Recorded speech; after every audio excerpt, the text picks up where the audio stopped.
Hi everyone, it's Happy Mail Queen. I'm back to share another project with you guys. I just wanted to share what I've been up to, and I decided to make some rosettes. And so I have these silver crepe paper rosettes that I made a while ago, and I thought I'd go ahead and use them.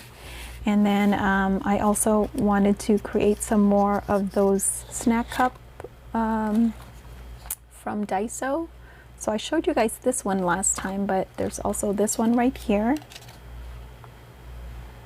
and it's black and white, and I went ahead and made another rosette out of that. So this is how it looks like right here, and it has Jack's face on there and some bones. And then this I pre-cut a while ago from my Cricut, the spider web, the purple spider web. And then these houses I fussy cut from one of the papers from Andrea Bethke's collection again, which I don't have any more of because I've now like gone through all her papers. And anyway, I popped this up on a little bit of foam, and then I put this word wicked, and that is actually from a sticker sheet, this one right here. It's called All Hallows Eve, and I'm not even sure from what. Oh, it's Basil. It's from Basil Basics. So I've just had this for a long time, and it has some words for Halloween. Here's one that says boo on it. And this one I have the spider web a little bit more centered. Here's this one that says happy hunting.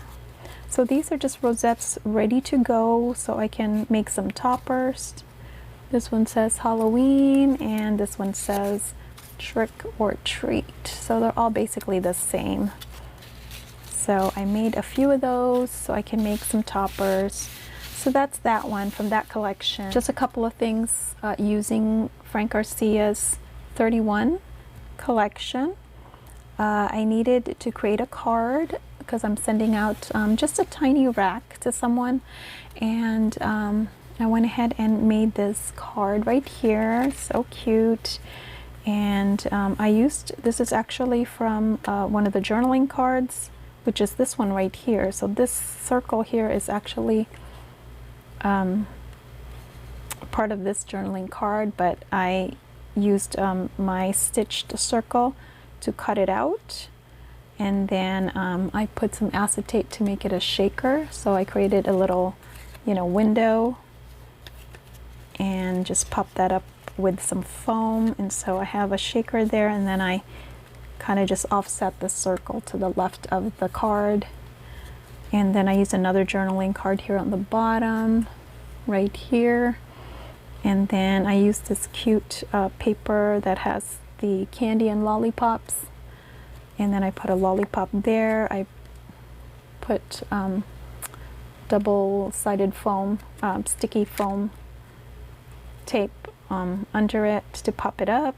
And this is one of the puffy stickers from the collection. And then here I have again that fun grosgrain ribbon that I had gotten from Michael's. Put some bling here, and then this trick or treat is a sticker from, where did I get this sticker? I think it is from the DCWV sticker pack that I got from Joann's. And then the back looks like that. So I just used the black with the tiny stars on it, that pattern from 31. And then I just used plain white cardstock from my stash there, and I just inked it up.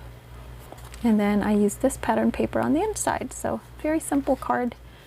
And I'm just gonna go ahead and send that off to somebody.